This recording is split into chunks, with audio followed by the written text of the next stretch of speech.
tireless to make sure the state provides its piece of funding for this important project. If you could just join me in thanking all of them for their efforts.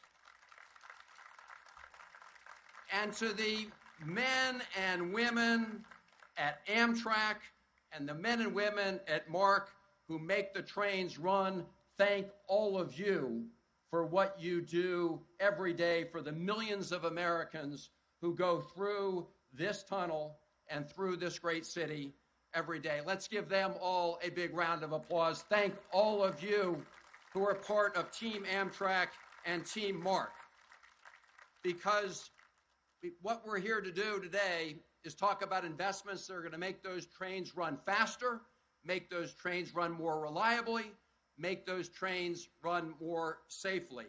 And by doing that, we're going to unlock a huge amount of economic potential and opportunity right here in Baltimore City. When we say that we need to modernize our infrastructure, this tunnel is Exhibit A, the oldest tunnel in the Amtrak system. This tunnel was right there when Ulysses Grant was president of the United States. And in its current form and its current state, it causes huge, constant, and persistent delays in our system, which take thousands and thousands of hours away from people being able to spend time with their families or doing other things, and thousands and thousands of dollars of lost commerce. So what this will do is shorten the time for the fast trains, the fastest trains from Washington, D.C. to Baltimore, to a half an hour. 2.5 hours. That not only is going to save people time, it's also going to be a great economic driver for Baltimore City. And that is on top of the projects and the jobs that will be created because of this project. You heard it, 30,000 jobs, including 20,000 construction jobs under the umbrella, and this is very important, of a project labor agreement to support good paying union jobs.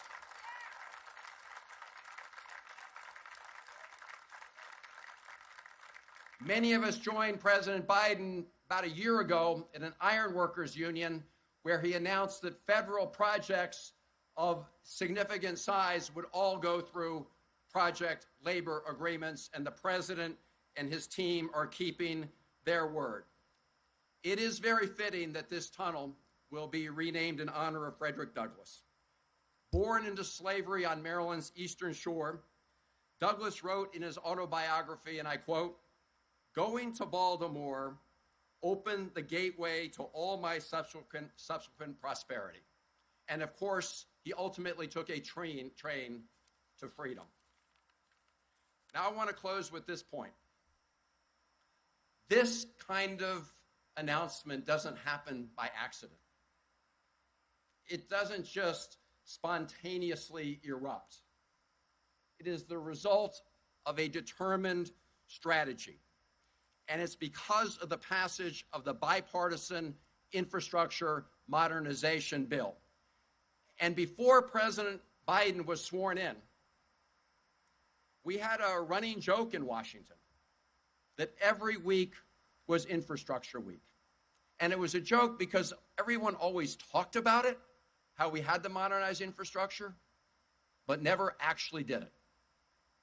And it was after President Biden was elected that when we say every week is Infrastructure Week, we mean we're putting those dollars to work every day and every week in modernization projects just like this one. That's what making every week Infrastructure Week is all about. And that was also possible, of course, because President Biden worked with members of Congress. And we have members of our terrific team right here. You heard from Congressman Mfume. We also have Congressman Hoyer. We also have Congressman Sarbanes. I also want to thank Congressman Ruppersberger. In fact, the entire delegation in the House worked with President Biden to get this over the finish line. Thank you. Thank you all. And finally, it wouldn't have happened, of course, without the vote in the Senate, pulling together the votes in the Senate in a bipartisan way. And one of the key people in the Senate working to make sure that we got this over the finish line was somebody who serves on the Environment and Public Works Committee. In fact, he chaired the Infrastructure Subcommittee on the Environment and Public Works Committee. That's our friend, my friend, your friend, my partner in the United States Senate, Ben Cardin. Ben Cardin.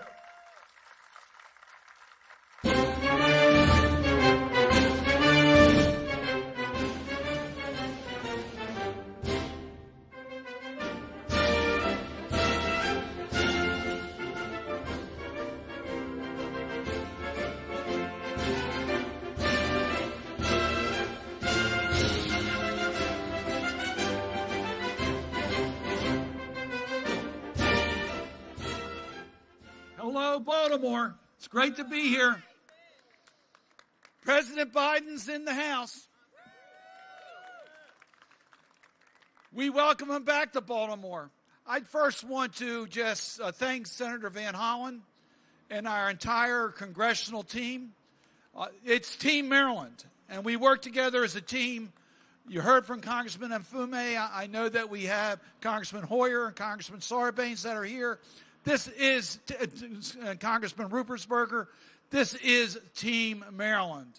And we are proud of what we've been able to deliver for the people of our state. I just want to underscore the point of what this tunnel is going to be named. Frederick Douglass. Frederick Douglass was one of the great civil rights leaders of our times. He advanced rights for all.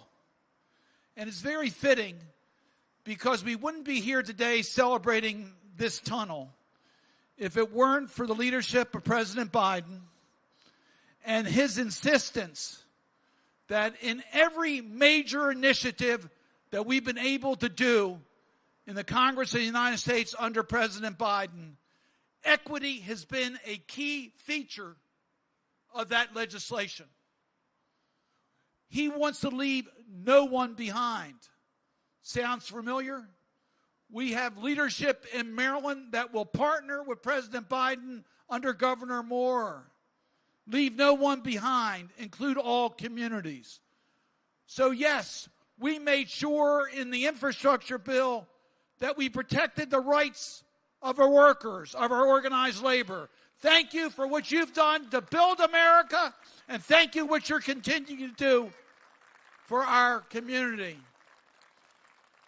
And if you look at the other bills, starting with the American Rescue Plan, COVID, we protected all the communities, including those that have been left out before. State and local governments said they could do critical work. Look at what we did with the Inflation Reduction Act, with climate, helping those communities that have been left behind before, and dealing with health care costs for those who otherwise would not be able to afford that. CHIPS and Science Bill to keep technology here, to protect American workers and American ingenuity. Common theme throughout each of these programs. So I just really want to thank President Biden for his commitment to include all of us in the programs that we have. And I couldn't be more excited about Maryland's position. We were earlier today at Coppin State University where we talked about broadband. Now, broadband is in the Bipartisan Infrastructure Bill. We talked about making sure broadband's available in all communities, including those that have been left behind before. We look at all of our programs to benefit all the people of Maryland and the nation. And with Governor Moore and Lieutenant Governor Miller, we have that team, and our controller, Brooke Learman, who's also with us, and our great mayor of Baltimore City is also with us today, Brandon Scott. It is Team Maryland, and we're going to continue to work together for all the people of our state. A great day for Baltimore. The weather is shining on us, and this is going to mean our future. And by the way, the person who knows this best is Joe Biden. because he's been stuck by the delays in this tunnel many times as a passenger of Amtrak. This tunnel will provide the future that we need in a modern way to deal with passenger rail in our community. And the way that we're protecting the freight rail, dividing it from the passenger rail, is a smart way for America's future. This is the principal bottleneck in the Northeast, and this investment will mean incredible for the transportation public getting through this area. So I'm proud to be part of this team, and now it's my pleasure to bring forward the key architect of the bipartisan infrastructure bill, the person who is responsible for delivering it to Congress and, more importantly, getting it passed in Congress, our great Secretary of Transportation, Pete Buttigieg.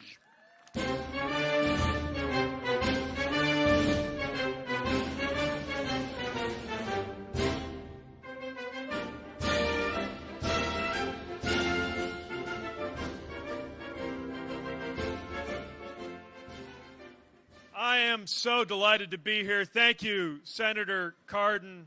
Thank you, Senator Van Hollen, Congressman Mfume, and all of the congressional delegation members who saw to it that we have this bipartisan infrastructure law to make these kinds of investments possible in the first place. I'm delighted to be with you in this season of action, making yet another example of what President Biden's vision for building a better America looks like come to life.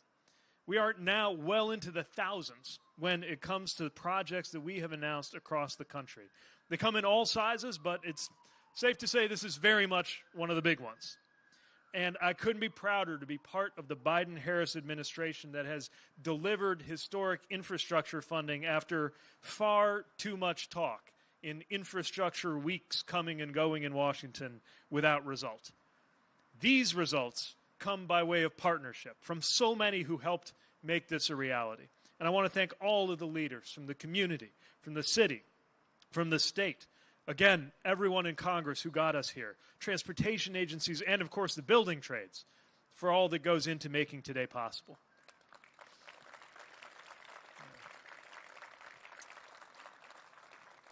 I'm delighted about the work that's getting underway here, an example of the investments we're seeing more and more of as we go into this, the third year of this administration and the second year since the infrastructure law came into effect. Our department focuses every day on building good things well, and this project definitely qualifies as a very good thing. I imagine the workers of 1873 who built the Baltimore and Potomac Tunnel would be proud to see their work still standing. But I imagine they would also be shocked that we haven't invested in replacing it for 150 years. Its condition today accounts for 13 hours of delays a year for a typical commuter. So it is very much time for the Frederick Douglass tunnels, which America's unions will build here and which will make travel more reliable and faster for millions of MARC and Amtrak riders along the Northeast Corridor. But we say build good things well because it also matters how we go about building those good things. And that's what's so thrilling about today. This project labor agreement reflects the understanding that when you do these big infrastructure projects, you're not just building tunnel and track. You're building livelihoods, building futures, building the middle class with the good-paying union jobs here, with careers that can change a family's trajectory.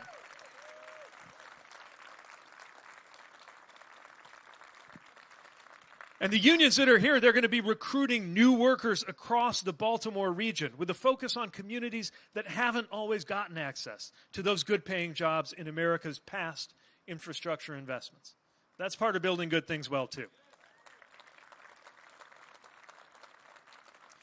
So in our generation's answer to the New Deal or the interstate highway system, the people building today's and tomorrow's infrastructure represent the full breadth and diversity of America's talent.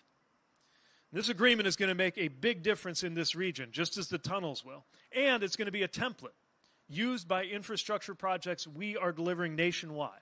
So just like the tunnels, it is going to have an impact far beyond where we're standing. Hundreds of thousands of Americans will build skills and wealth as they build the roads and the bridges and the rails and the airports and the tunnels that will be the foundation of American opportunity for years to come. That is what building a better America looks like. It is an honor to be part of this team with you all, and we are thrilled to be here. And with that, I have the honor of turning it over to a friend, someone who understands the importance of infrastructure and who is off to a terrific start as Maryland's governor. Please welcome Governor Wes Moore.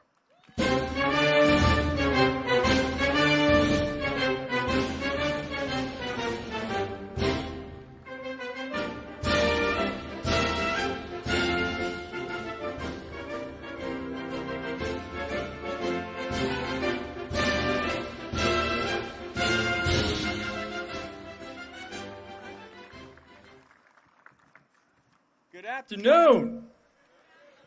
What's going on, Maryland? We got some big news today, and first want to thank Secretary Buttigieg for the leadership, for prioritizing this issue. I was saying with the amount of times that Secretary Buttigieg and the President have been here in Maryland in recent history, we're about to make them taxpayers. But it's exciting to see what partnership looks like, what can get done when we actually start working together. And this kind of partnership that we're seeing right now between the state of Maryland, between Amtrak, between Maryland's Department of Transportation, because it has been 150 years. And it is now time. That's right. It's been 150 years, and it is now time to bring the B&P Tunnel into the 21st century.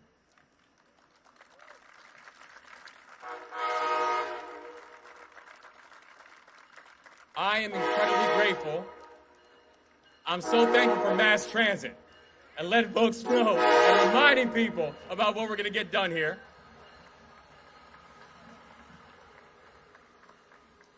I'm incredibly grateful for our federal delegation as well. And I do want to take a note to say Maryland has the best federal delegation in this country, period.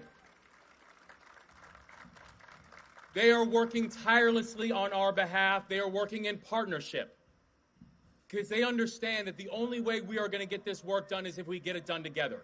And they also understand and recognize the fact that we are all standing on the shoulders of giants. And I'd be remiss if I didn't acknowledge two people.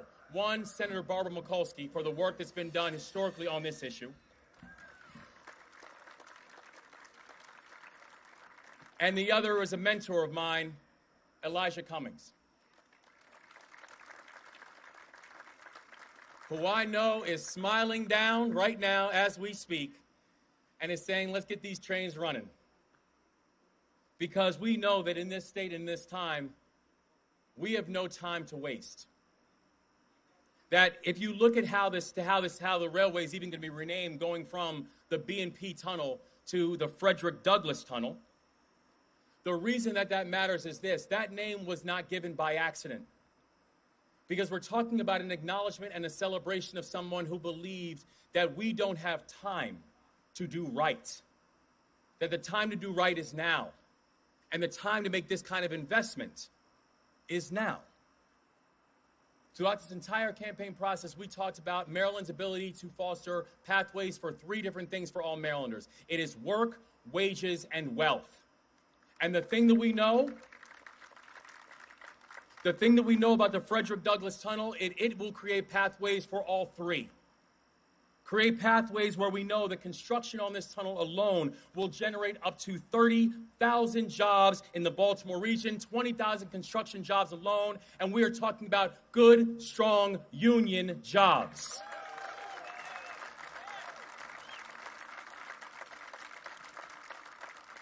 That it's also sustainable, because these jobs will be spread out across a decade and will create sustainable investment inside of the region. When we say that this is going to be Maryland's decade, this is going to be a core reason why.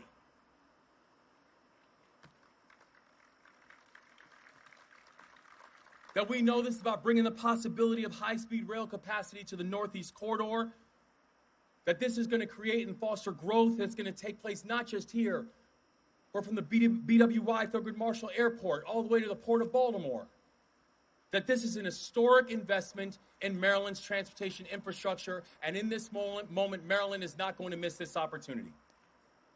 that this is about modernizing this tunnel and bringing new opportunities to communities that have oftentimes felt left out and never felt included, that this project will enable faster and more efficient transit, a new tunnel that will build to be able to handle actual modern rail operations for increased track speeds and better trip times. And yes, when we talk about one of the key factors that all transportation items need to understand, it's also about sustainability. And it will become more sustainable because the program is a clean solution that will enhance sustainability and environmental protections with 100% electric train operation.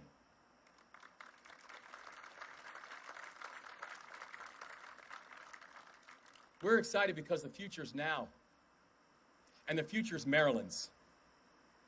That this becomes our time to lead, and in partnership with our federal partners, our local jurisdictions, our union members, and the people, that this is going to be Maryland's time to march forward and watch everyone else look in awe.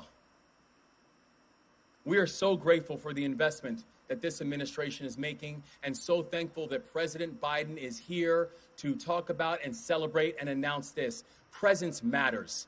And the fact that the president is making such a significant investment in us, it matters. In this time, with this administration, we are going to get this done. And with President Biden's leadership, we got this done.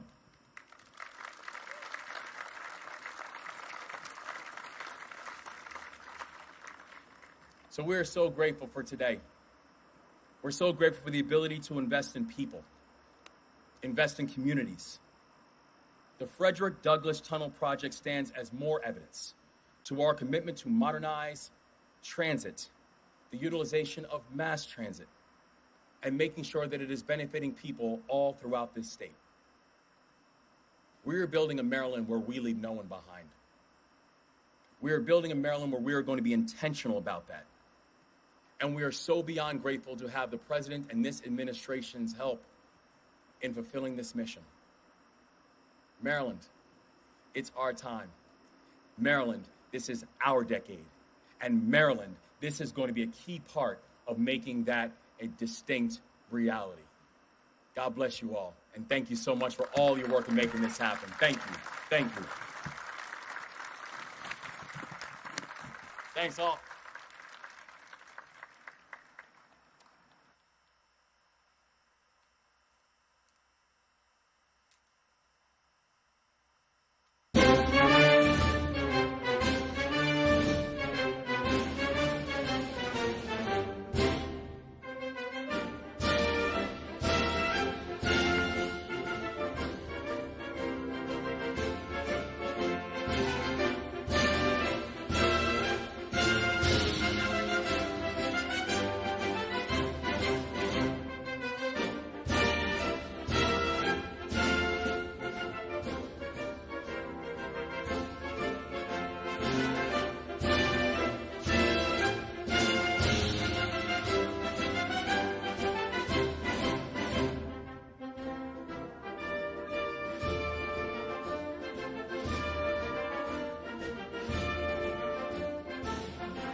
Ladies and gentlemen, the 46th President of the United States, Joe Biden.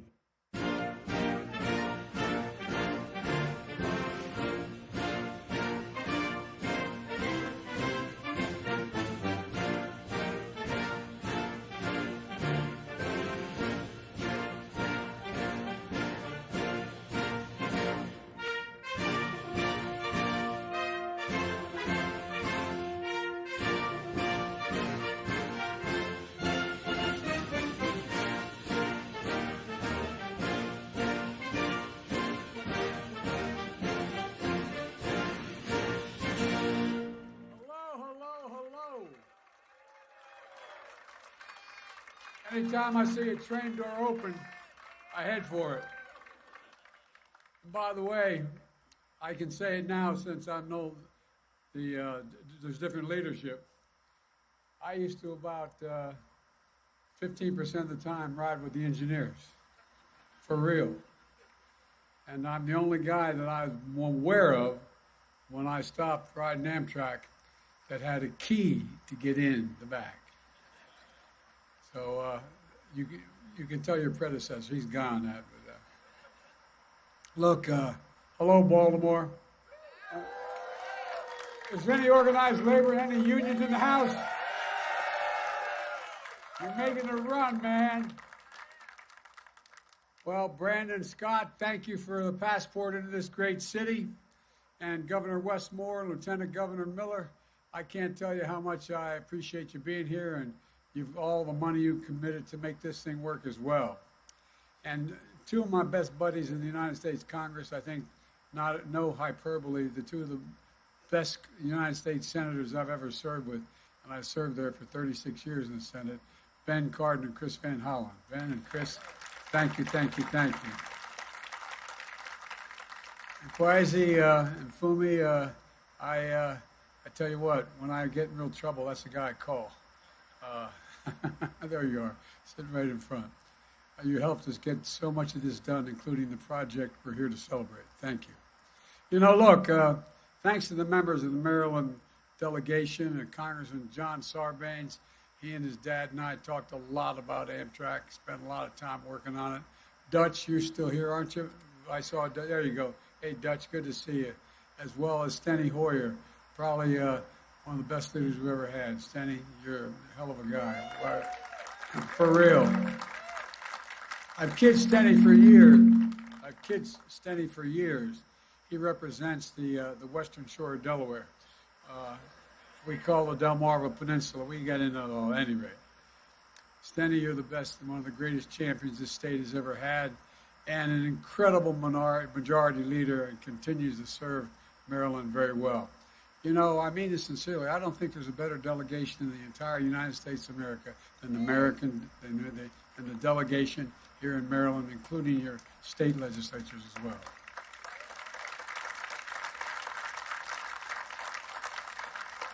And somebody who I was senior to, but never referred to me as senator, always say, Biden, come here, Barbara Mikulski. I wish Barbara here. She did a lot to make this day happen as well, all the years we worked on this, Baltimore, particularly Amtrak specifically. And finally, it's been over 3 years since, I didn't know you had seats. Man, you ought to sit down. By the way, I said when I was running in 2020 for the job, I said, everybody take their seat, and there were no seats. And the press said, he is really stupid. So I don't dare tell anybody to take a seat unless I see the chairs. But anyway, thank you. You know, it's been over 3 years since his passing, but my late friend Elijah Cummings, he's with us in spirit looking down saying, Joe, you finally got this sucker done. And CEO, Stephen Gardner. Stephen is, he knows he got a strong support in Amtrak, probably too strong. I'm driving him nuts already. I want to get it all done quickly. And Secretary Pete Buttigieg, this is just one example of the great work you're doing, Pete. Appreciate it a lot. Let me at the outset, this is just the beginning of having a 21st century rail system that's been so long overdue in this country. Back in Delaware, I'm known for riding Amtrak, for being their senator all those years. And most of you know that as a senator, I rode the train between Washington and Wilmington and back and forth every single day that the Senate was in. And they tell me it's about average 117 days a year, about 265 miles a day. I put over 1 million miles on Amtrak. Not a joke, including as vice president. Amtrak wasn't just a way to get home. It's a family. The conductors, the engineers, they literally became my family. I used to have a summer party at my home in Delaware. Started off with about 10 conductors and engineers. Ended up with about 70 people. They became my friends. I went to an awful lot of their children's weddings and, unfortunately, funerals of them. When I was vice president, I flew over 1 million miles on Air Force Two, and I was going home as the United States as vice president. And one of the conductors said to me, "Hey Joe, big deal, 200." You said you've traveled over 1 million miles on Amtrak. I said, "How the hell do you know that?" And they added it up as there. But folks, look, I made 1,000 trips through this tunnel, so I've been through this tunnel 1,000 times. And, but when folks talk about how badly the Baltimore Tunnel needs an upgrade, you don't need me to tell you. I've been there, and you've been there too. I also know that it's not just Amtrak. I know how important this tunnel is, the commuter rail, and MARC rail back and forth to Washington. And I know how much it matters to the entire Northeast corridor from here to Boston, that it matters a great deal. For years, people talked about fixing this tunnel. Well, I think I made one of the few guys back in the early 80s. I actually walked into the tunnel with some of the construction workers. You ought to get inside and see it. This is a 150-year-old tunnel. You wonder how in the hell it's still standing. And with the Bipartisan Infrastructure Law, though, we're finally getting it done. This law is the most significant investment in American roads, bridges, since the interstate highway system. And it's the single most significant investment in rail in America since Amtrak was created 50 years ago. And through the infrastructure law, we're going to invest over $4 billion to replace the existing Baltimore and Potomac Tunnel. And that's why it's so important. Over 2,200 trains run on this corridor every single day, and it's the busiest in the United States and one of the busiest corridors in the world. The problem anywhere along the line means that up and down the East Coast, it means commuters are trying to get to and from work, and they get in trouble. Business trying to ship their goods, travelers trying to visit family. If this line shuts down, it's just one day, it would cost the country over $100 million. But this tunnel is a major checkpoint for 9 million Amtrak and MARC commuter rail passengers who pass through it each and every year. 1.4 mile stretch with tight curves, so the trains have to slow to 30 miles an hour. You probably all heard this already, but it's important. 99% of the weekdays there's been a delay here somewhere. Trust me, I know. This tunnel is nearly, as I said, 150 years old. This is a Civil War era. Ulysses S. Grant was president. The structure is deteriorating. The roof is leaking. The floor is sinking. This is the United States of America, for God's sake. We know better than that. We know we have to prove we're much better than that. Funding from the infrastructure law will fully replace this tunnel. And we're naming the new tunnel after Frederick Douglass, who boarded this train to freedom right here in Baltimore. You know, as he escaped slavery, he traveled the country by rail, fighting for abolition and civil rights, so that's fitting we honor him in this way. The Frederick Douglass. Look, we have a lot to do. When the project is done, new trains will travel through this tunnel at 110 miles an hour instead of 30 miles an hour. MARC trains will go from here to Washington in 30 minutes. On an average weekday, that'll eliminate nearly 7 hours a day. The Frederick Douglass Tunnel will be all electric, and we will continue to invest in rail to make it easier for people to use its potential to take thousands of vehicles off the highways, including the interstate, and save millions of barrels of oil, reducing pollution. All the studies show if you can get from point A to point B by rail faster than you can by automobile, you take the rail. This is going to be a game changer for the environment as well. And so this is what we're doing across the country, not just here. Tomorrow I'll be in New York for a similar announcement, the Hudson Tunnel Project and a critical juncture in the Northeast Corridor. Earlier this month I was in Kentucky with the Republican leader, and they're standing there, and the Republican governor and also Democratic leaders. Over $1 billion is being spent on the Brent Spence Bridge over the Ohio River connecting Ohio and Kentucky. We're repairing the original bridge and building an entirely new one parallel to it. Each day, trucks carry about $2 billion worth of freight across that bridge from Florida to Canada. And it was built 60 years ago. Folks have been talking about fixing it for decades, but now we're finally going to get it done. And we're not stopping there. We're closing the digital divide. Nearly 175,000 households in Maryland who haven't had access to high-speed internet are now getting access to it through this infrastructure law, Bipartisan Infrastructure Law. And our broadband program is estimated to create 200,000 jobs across the country just putting it in the ground. And it's all union work. And today,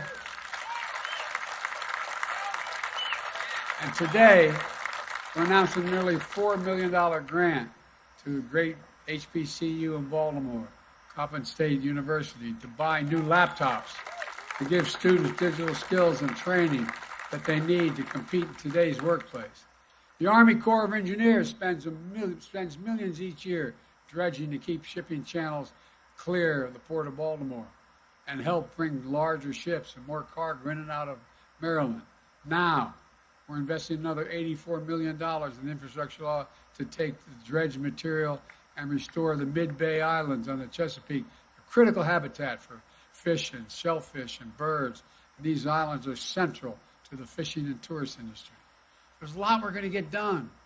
And one of the things about the infrastructure law I'm most excited about is we're doing all this with workers, with products made in America, with union labor. In fact, today we're announcing this project will be built under a project labor agreement. These agreements are agreements that contractors and unions put in place before the construction begins. They ensure major projects are handled by well-trained, highly skilled union workers, resolve disputes ahead of time, ensuring safer work sites, avoiding disruptions and work stoppages that can cause expensive delays down the line. So they're not just good workers, they're good taxpayers too. Amtrak and the building trades have agreed that the project labor agreement will be in place not just here in Baltimore, but all across major rail construction projects up and down the Northeast Corridor.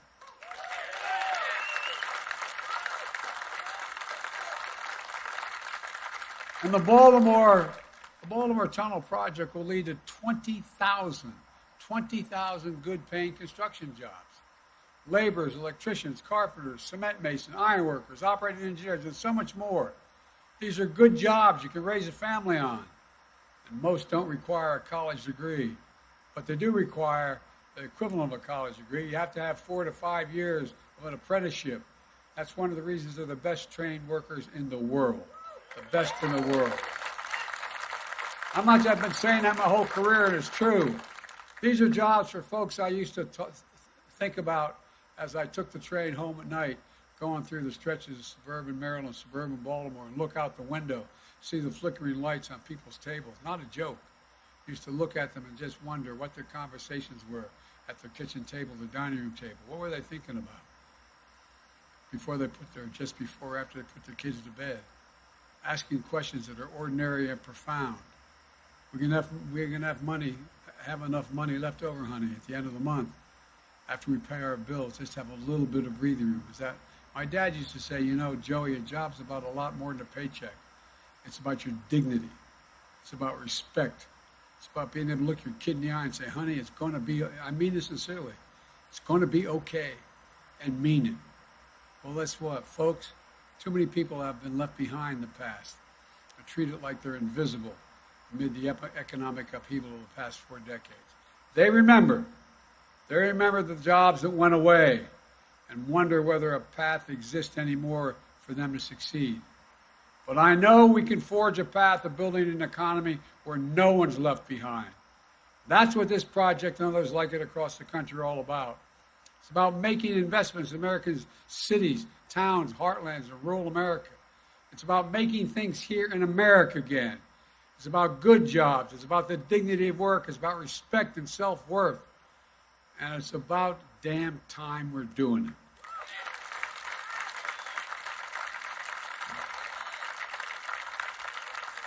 We're going through 4 decades where we exported jobs and imported product. We're exporting product and importing jobs now. For too long, we've talked about asserting America's leadership and building the best economy in the world. Well, we have to have the best economy in the world. You have to have the best infrastructure in the world. That's not hyperbole. It's a fact.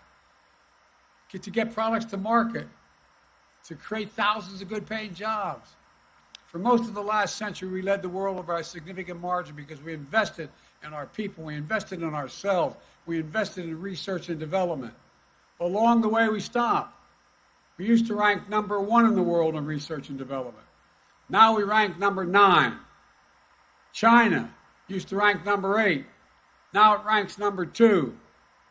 The risk of losing our edge as a nation and China and the rest of the world catching up is real. For decades, the backbone of America, the middle class, has been hollowed out. Too many good-paying manufacturing jobs moved overseas because labor was cheaper. Jobs moved overseas and factories closed down. Once thriving cities and towns became shadows of themselves, what they used to be. When Carrier, one of the biggest manufacturers in Syracuse, New York, stopped making air conditioners, the town went in decline. Now, Micron's enormous investment of semiconductors in Syracuse is bringing it all back and more. Same thing's happened in Lordstown, Ohio, when GM shut down their auto factory. But this past year, thanks to all we're doing with electric vehicles, GM and LG announced they'll hire thousands of workers to build the new electric vehicle batteries. And when these towns were hollowed out, something else was lost.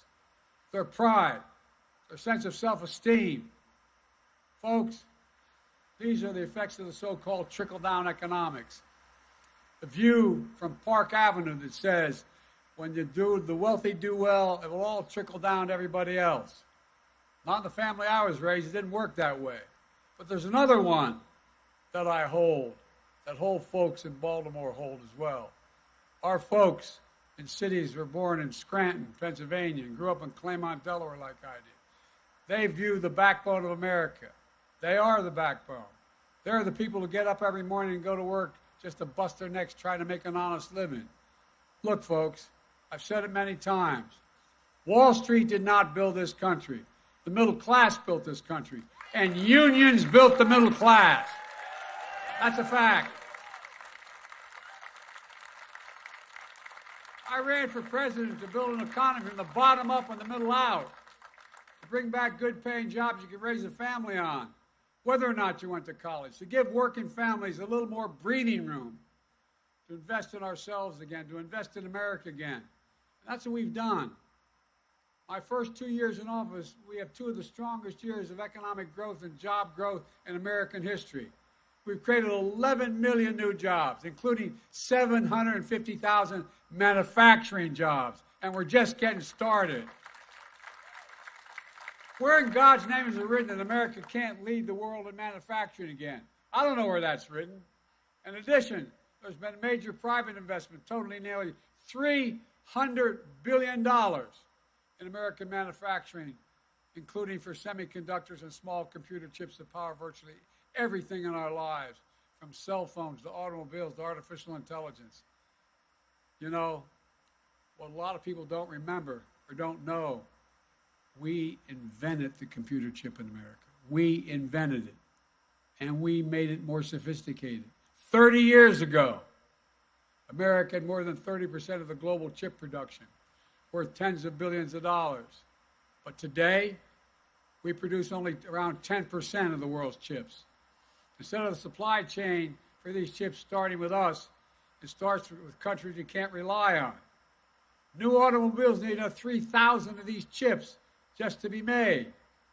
When overseas factories make these chips shut down during the pandemic, automakers in America had to shut down their product lines too. We couldn't produce enough cars because we didn't have enough chips. We can't ever let that happen again. That's why we came together to pass the Bipartisan Chips and Science Act, and we're seeing the results now. Just a few hours north of here, IBM invested $20 billion in its facility in Poughkeepsie, New York, in semiconductor design and manufacturing, quantum computing, artificial intelligence. Intel is investing $20 billion building 2 chip factories, fabrication facilities, just outside of Columbus, Ohio. $100 billion with Micron in Syracuse, $40 billion with TMSC in Phoenix. Our economic agenda has ignited a boom in manufacturing, from semiconductors to electric vehicles to advanced batteries. They're going to power those vehicles. And in addition to that, anybody from the IBW here? 500,000 charging stations you're going to build in America so you can go from coast to coast to coast. Look, there's much more to say about what we're going to be doing to modernize American rail. Let me close with this, because if we don't get it by 1:15, we're all here for the next 2 hours. Almost. When America sees these projects popping up across the country, it sends a really important message. When we work together, there's not a damn thing we can't do. There's nothing beyond our capacity. We can move this. We can move this nation forward. And it sends another message as well. A message of pride. Pride in our country. Pride in what we can do when we do it together. You've heard me say it, and I apologize for repeating, but as long as I'm here, I'm going to say it. That has never been a good bet. Never been a good bet to bet against America. Never. I can honestly say, as I stand here today, I have never been more optimistic about America's future. You just have to remember who in God's name we are. We're the United States of America. There's nothing beyond our capacity when we work together. We've never failed to meet an objective when we set our mind to it. So it's about time we say, once again, we're going to lead the world in the second quarter of the 21st century. May God bless you all, and may God protect our troops. Thank you, thank you, thank you.